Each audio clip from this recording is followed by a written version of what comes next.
শেষ হলো চাঁপাইনবাবগঞ্জের মহানন্দা নদীতে ৩৫৩ মিটার দৈর্ঘ্যের রাবার ড্যামের নির্মাণ। প্রকল্প সংশ্লিষ্টদের দাবি এটাই দেশের সবচেয়ে বড় রাবার ড্যাম। চলতি বর্ষা মৌসুম শেষে নদীতে পানি সংরক্ষণের আশা করা হচ্ছে, আর ব্যবহার হবে বরেন্দ্র অঞ্চলের সেচ কাজে। কৃষি অর্থনীতিও গতি পাবে। স্যান্ডেলিনা সো, রূপচর্চায় আভিজাত্য।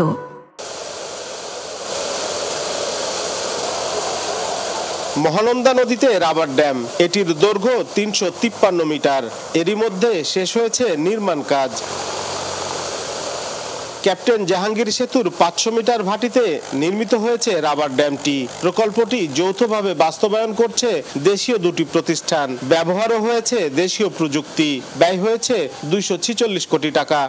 এখানে মেশিন সেরকম সচরাচর আমাদের নেই, সেই জন্য আমরা এখানে দুই পাড়ের মাছ সেন্টার ধরে আমরা এখানে সবগুলো আর কি মাপ দেওয়াই আছে। সবগুলা এখানে আমাদের ছাড়বেড়া মাপ মার্কিং করা আছে, সেখান থেকে আমরা সেন্টার লাইন ধরে এগুলোর আবার দুনো পাশে সমান করে বসাচ্ছি। ইঞ্জিনিয়ারের যে মাপটা দিচ্ছে ওই মাপ অনুযায়ী তো আমরা কাজগুলো করছি, কিন্তু গরম যে আবার যখন চায়নারা আইসে, চায়নারা হওয়ার পরে ওরা কীভাবে ফিটিং করে না করে ওই জিনিসগুলো দেওয়ার পরে আম করে আর কি এটা নলেজ যায় পড়ছে। ফাইবারেলে যাইয়া সেখান থেকে ডিওয়াটারিং করে পানি 4.5 মিটার 5 মিটার পানি আমরা ডাউন করে নিচের স্ট্রাকচারগুলা করি।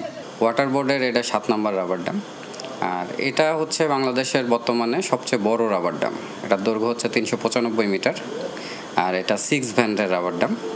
পানি উন্নয়ন বোর্ড বলছে, নদীর গতি প্রকৃতি পরিবর্তন হওয়ায় ড্যামের নির্মাণ কৌশল বদলানো হয়েছে। জমি অধিগ্রহণ সহ নানা জটিলতায় বেড়েছে প্রকল্পের সময় ও অর্থ। ড্যামের কারণে নদীতে ফিরবে নাব্য। ৭৬ কিলোমিটার এলাকায় সারা বছরই থাকবে পানি। সেপ্টেম্বরের পরবর্তী থেকেই এই এলাকার লোকজন এই রাবার ড্যামের থেকে যে পানি ধারণ করব, এটা সেচ কাজ কিংবা যে কোনো কাজে ব্যবহার করতে পারবে। মোট কথা, জনগণ সেপ্টেম্বরের পর থেকেই এই রাবার ড্যামের সুবিধা পেতে শুরু করবে। বরেন্দ্র উন্নয়ন কর্তৃপক্ষের আশা, ড্যামের কারণে প্রথম ধাপে এই অঞ্চলের ৩,৪৯০ হেক্টর জমিতে মিলবে সেচ সুবিধা। কৃষি অর্থনীতি পাবে গতি, বাড়বে মাছসহ জলজ প্রাণী। যেসব এলাকায় আমাদের যেটা ডিপ টিউবওয়েলও আছে, আমরা সেসব এলাকাতেও এই কী করবো, নদীর পানি নিয়ে গিয়ে ডিপ টিউবওয়েলটা বন্ধ করে দিয়ে আমরা সারফেস ওয়াটার ব্যবহারের চেষ্টা করবো আর কি। এতে কি হবে, গ্রাউন্ড ওয়াটারের উপর চাপ কমবে, সারফেস ওয়াটার ব্যবহার বৃদ্ধি পাবে।